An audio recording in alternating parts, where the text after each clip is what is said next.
How are you doing? I gotta put all this stuff so that it's set up there. There we go. Alright. How are you? I am much better than I was. I'm still a little banged up. I don't know if my voice is different. It feels like it's a little different, but you know. I got a little pain here and there, but I'm okay. It's a good health.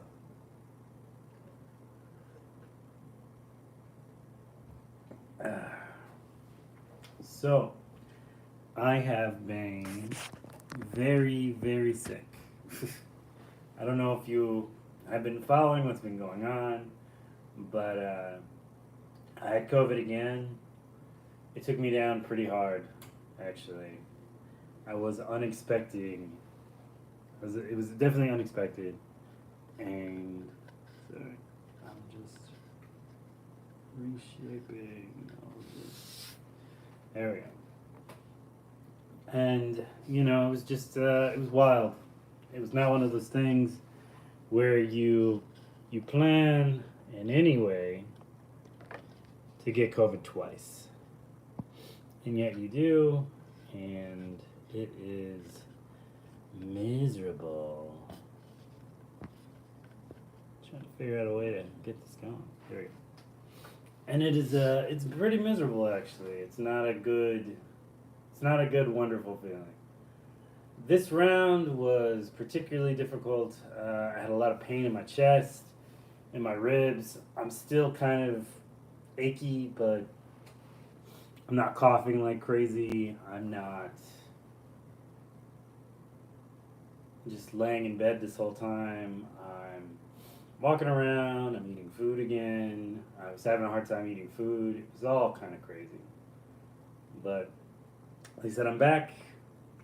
Got the big snake mug, Basquiat. Got my geode. Got my breakfast. Got my painter.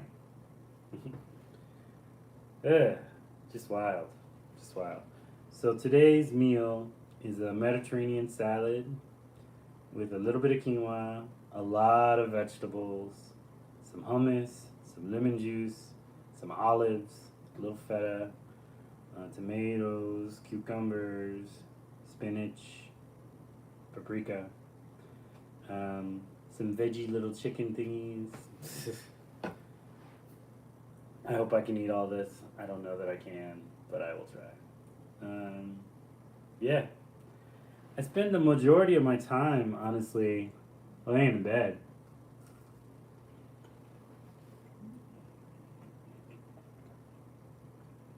I watched a few new movies. I mostly watched a lot of old movies and TV shows.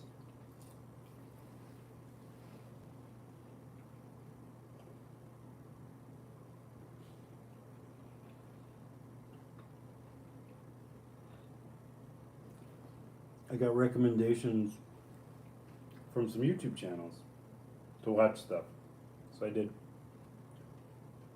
It was good, mostly. There's a couple things I kind of skipped over.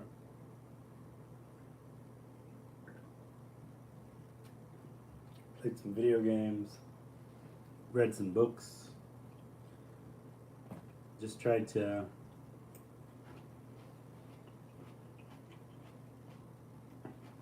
keep my mind sharp while everything was going on. It was hard, honestly. It's easy to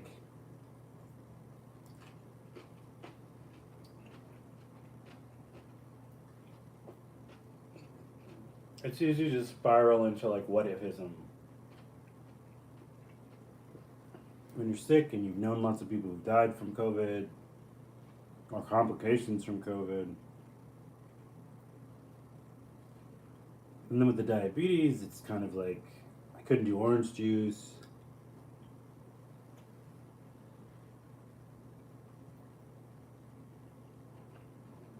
There was a bunch of stuff I just couldn't do that I would have done otherwise that would have made it easier.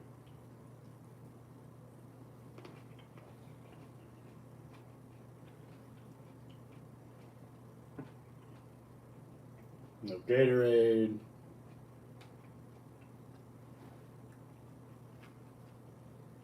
Had my Vicks, of course. You only go so far without Vicks.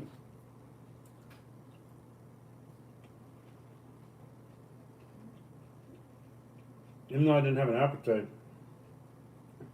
I had to keep eating for like dinner and stuff because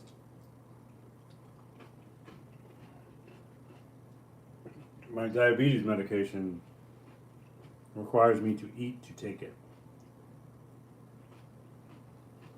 So I did. It was kind of wild. I'm still trying to. I'm getting the hang of the eating aspect. I mean, after almost a month, I feel like I've learned enough recipes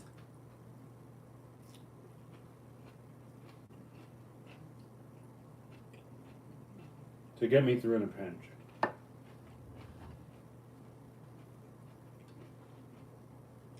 I did lose quite a bit of weight though.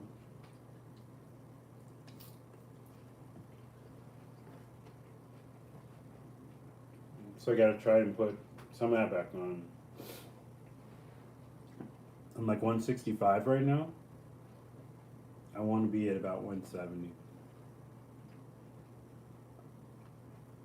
I'm comfortable at 170. And then, just walking.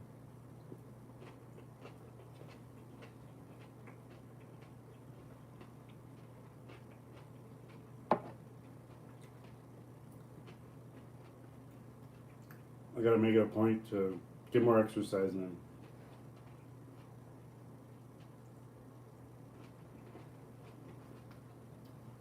During the summer, it's really hard because it's so hot. It's hard to breathe, and it's just not. It's not as easy to move around. Not for me. I realize like some people love the summer. It's like their favorite time to go out and do stuff. I'm a fall person at best.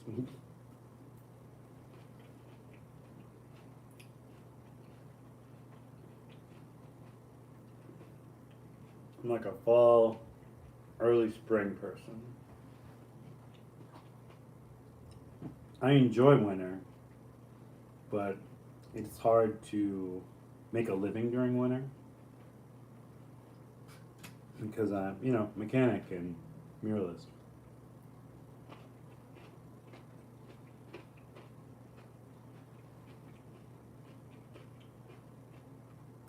Two times it's really important that like people are outside and doing stuff.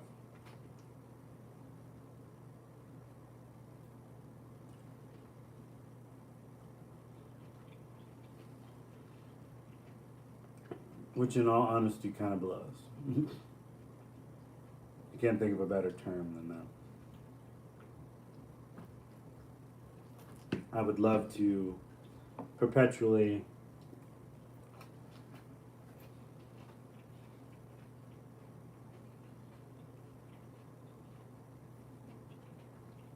be busy and moving forward and getting all the things done, and etc. But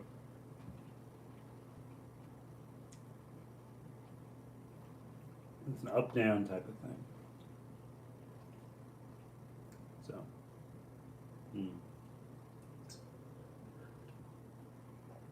I did notice in the comments, because it always happens, a couple of videos back, someone made a inevitable comment about my mug. There's always one person who says something, oh, compensation much? And I'm like, I think it's weird that you see me drink from this beautiful, fun mug, and the first thing you think about is, my penis. That's kind of strange. I gotta be honest. It's a little obsessive. It's a little strange. I saw this mug on television, and then I searched all over, and I was like, I want this mug. I think this mug is so much fun. Hey, how's it going? Say it, guys. I don't know how to say it. Sorry. Um, and I saw this mug, and I just really liked it, so I got it. It's a giant ass coffee mug, and it just makes me happy. It's silly, but it feels like it encompasses like the weirdness of the show. We got double skull. We got uh, diving bell clock. We got Lucky Cat waving the arm, Godzilla eating lawn gnomes, and Double Cactus with my new sticker on it. We got Basquiat Geode, and then we got Giant Coffee Mug. I mean, these things go together, people. Like, synergy. Come on now. Oh, Tiny Ganesh. It's just, I don't know. It all makes sense to me. I don't know. Maybe I'm a weird one, which I'm okay with.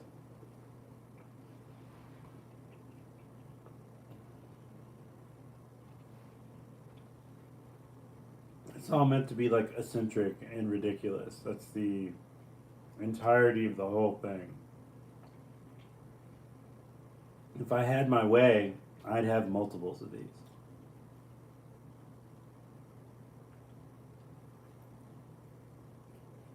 The problem with that is, though, where do you put them? Like, we have a nice sized condo, but like, at some point in time, I'm just out of control if I got a bunch of these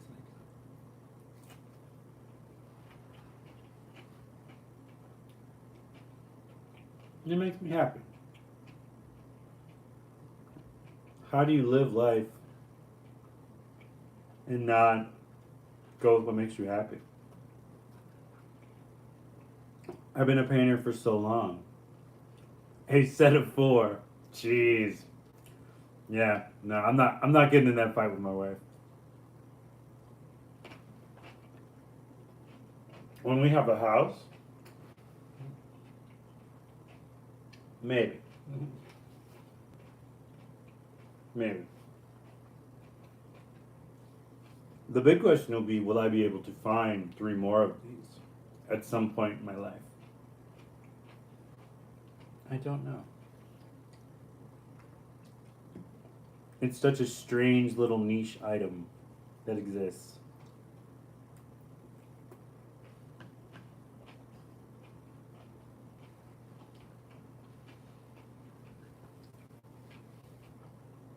If I had my way, I'd get three of them, three more of them, but they would all be different snakes. Once they keep on. We get a cobra, we got the rattlesnake, or maybe an anaconda, and maybe like a python or something. All different patterns, all different colors. Like a black one, a red one, green one, maybe like a. This is the brown one. I don't know. White and black.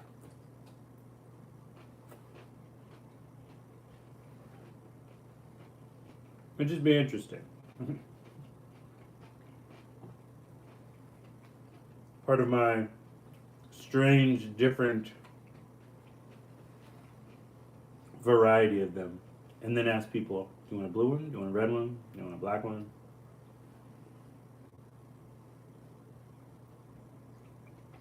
Would you like to try from the famous brown one? Have people look at me like I'm crazy as they say their obvious answer.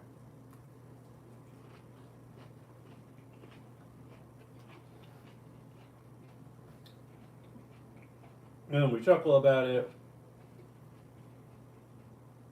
drink all types of random things out of it. Me would be like coffee or matcha or golden milk or water, tea, something. Them probably like beer or some type of crazy thing. It'd be beautiful. Like a fun little treat you get when you come and visit me at the studio. somebody said I should use this like a paint mug. And I was like, no. The joy is to be able, it has a handle, people. The joy is to be able to drink from it. The key is to learn how to drink from it. Because, like, your natural instinct is, I'm going to drink it like this because I want to see the snake. It kind of works, but you kind of got to get it at, like, an angle so you don't hit yourself in the face. The normal progression is to be a show-off, pointed outward towards your enemies, and then drink from it. As you randomly almost hit yourself in the eye with it. Just, I mean, come on, guys. Stuff writes itself. No. So I've been drawing a lot, actually. I drew a lot in bed. I daydreamed about, like, Frida Kahlo laying in bed with a mirror, drawing herself.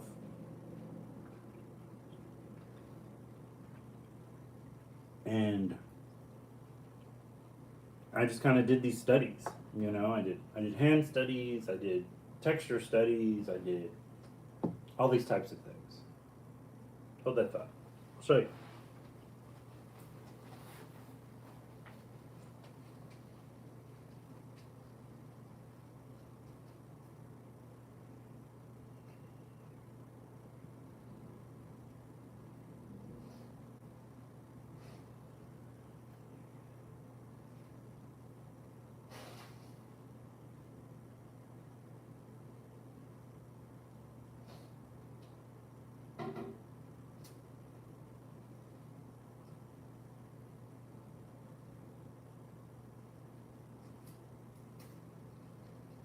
Just sing like some non-copywritten music to amuse yourself while I come back.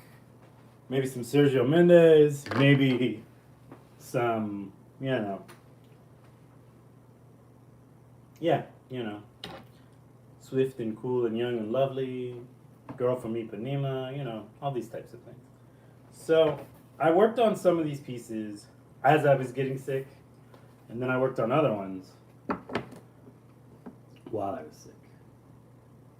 I've been daydreaming about bees a lot recently. I don't know why.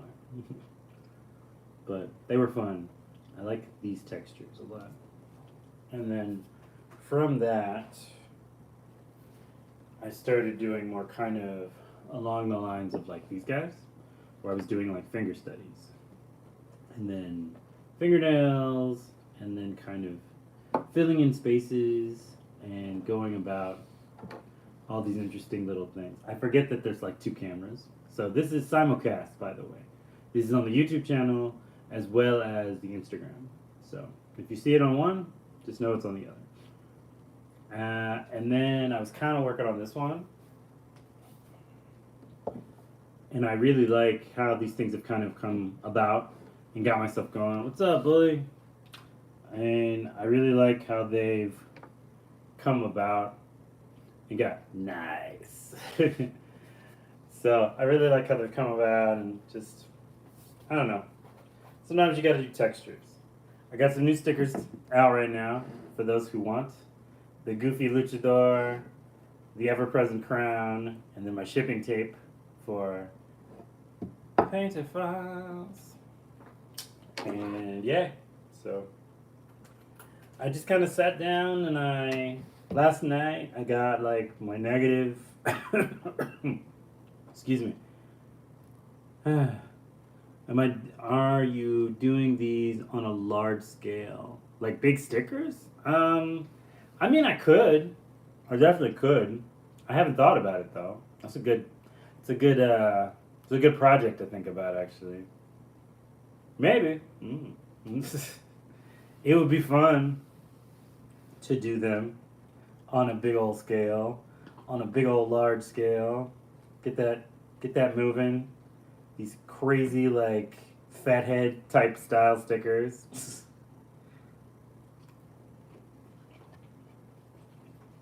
That's why I love my art friends. They make me think in ways that like my brain had yet to consider. A fathead sticker would be fucking sweet, though. I'm thinking about doing some stuff. I just don't know.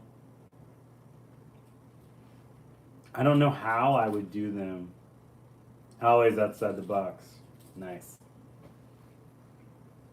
For those who don't know, Bully is this phenomenal tattoo artist. He works at Blackline Inc. Amazing guy. Go check him out. You'll love his work. Period. Plus, incredible,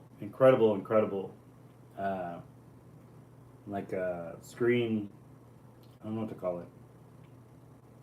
Airbrushing. Incredible airbrush artist. One of these days, he and I gonna mess up your whole neighborhood. Just gonna put shit all over your place. Yeah. I don't know. I'll have to look into it. I don't know how. I'll have to look at my supplier who makes my stickers for me and see the scale. See the scale that they can go. Because it's kind of one of those things where you're a little limited depending on who. I've got like 2 or 3 places that I go and get my stickers made. So it's really like a question of what they're capable of doing. I know I can definitely print my own, but it's just a lot of work.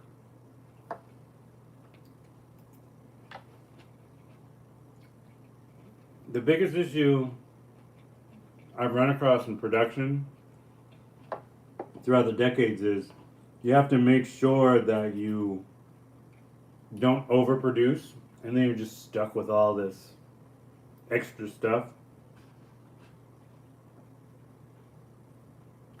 Like I still got a box of t-shirts. I think I only got a couple left now. But I had a box of t-shirts. It took me like 10 years to go through those shirts.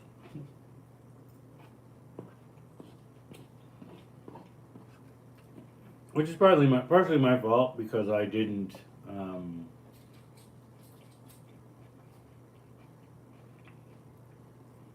I definitely didn't have as many shows as I thought I was gonna have.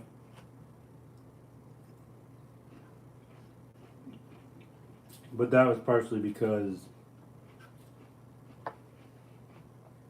the shows I was doing weren't really, they were working well to sell, like, to get clients.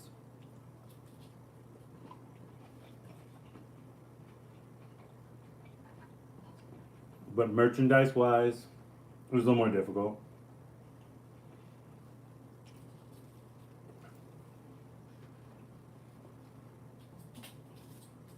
I'm definitely going to get back into it.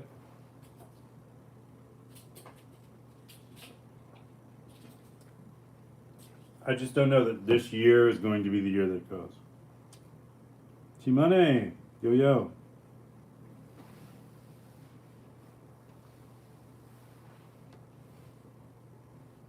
It's just kind of one of those things where, like, making art is amazing.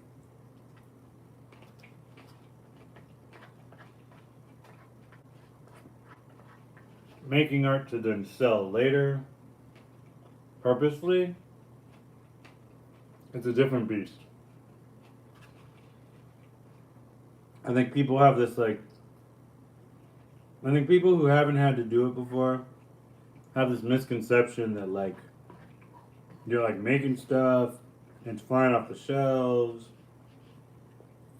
Every day is like a bunch of orders. Everybody's got packages just stacked up to the sky. I got like a little wet dragon. Then I'm dragging boxes around to the post office or shipping. Producer Tom's messing with me. He's dropping Purple Mouse, his best friend. Because he wants me to throw him for him. And, like, I mean, there's definitely seasons where that is true. when my last book came out, for like 5 or 6 months,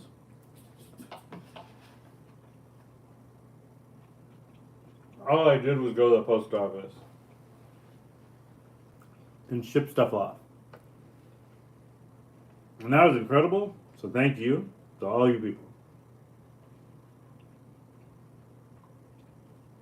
They're also assuming you're making art every day, if you're lucky. Yeah, that's true. I mean, there's definitely seasons where that's true, though. Where I am. I'm making something every single day for the consistency of maybe like 150 days straight. But there's a burnout that happens eventually. You have to come here. You have to take kind of like mental health days eventually. To be to make something because you feel like compelled to make something is not the same as like making something because like the algorithm and social media goes, you should be making something every day and producing things and putting things up and doing these whatevers because like that's how you grow. And it's like, that's not how you grow. That's how they grow. That's not how you grow. You're gonna make art, and somewhere in the process of trying to promote said art and make said art, there is a kind of a drop off. Because like I can make stuff all day, but to make things and then take photos of it and then promote it and then get you to see it and then to interact with you about it doesn't leave a lot of room to like make art.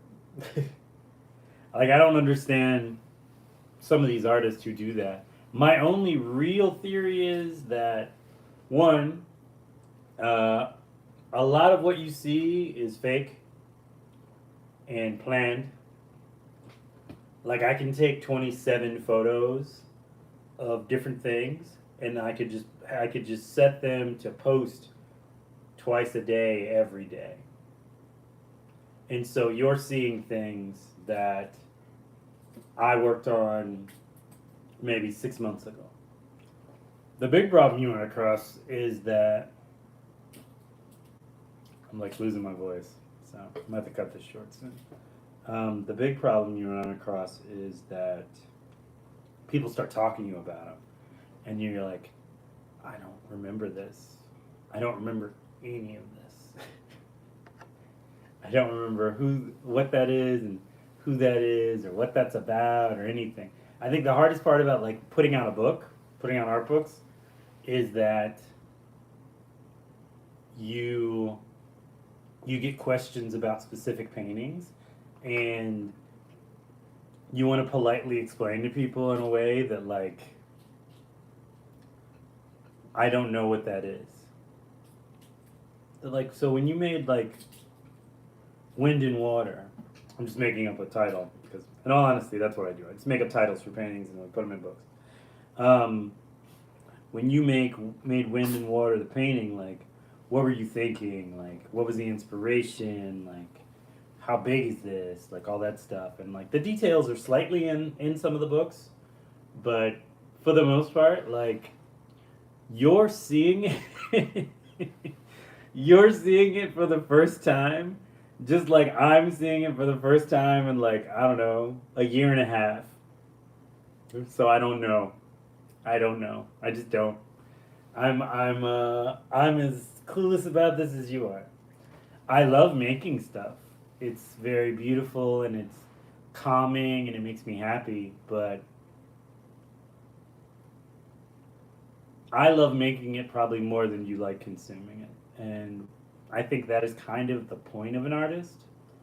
Like, you should be a fan of your own work by far, but you should love making your work more than anything.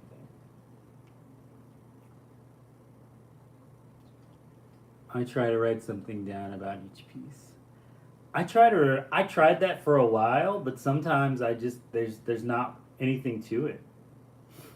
if my Patreons probably get the majority of my thoughts and processes as they come through.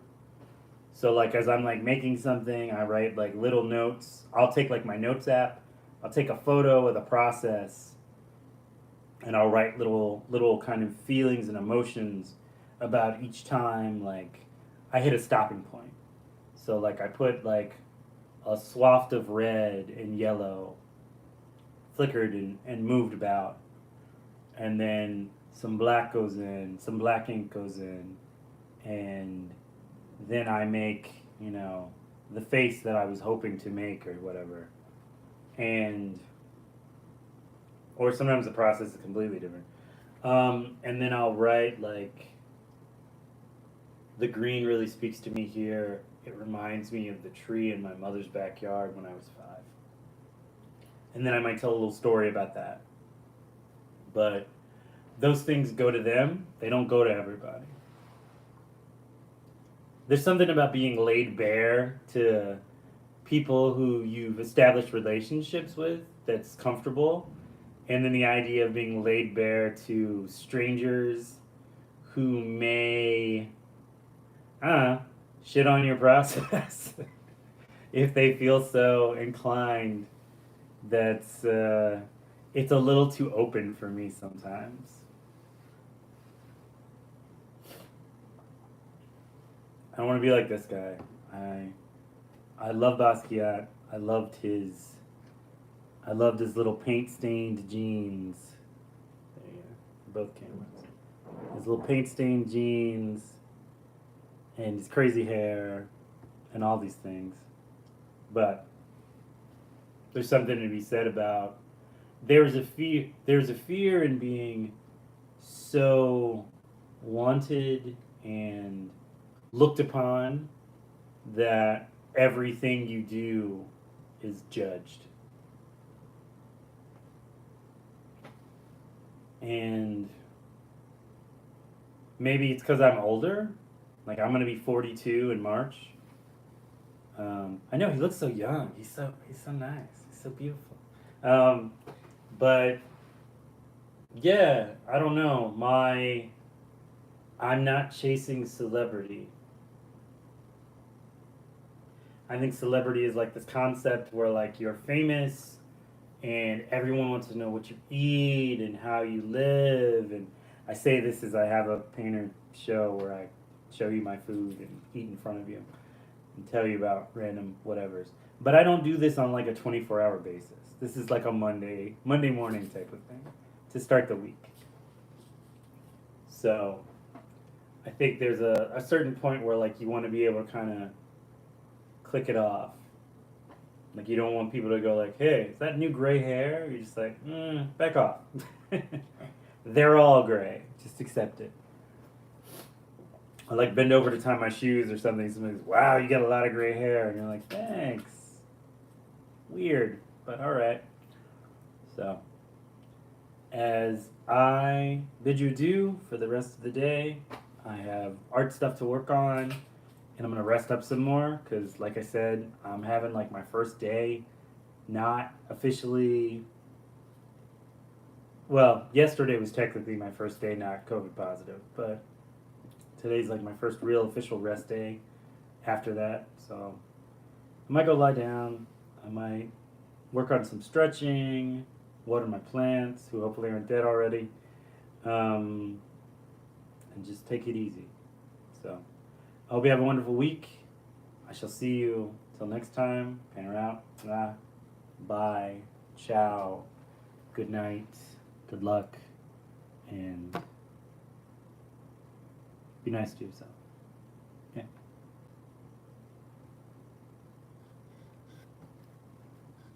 Galeras, we did it. We did it. It's crazy.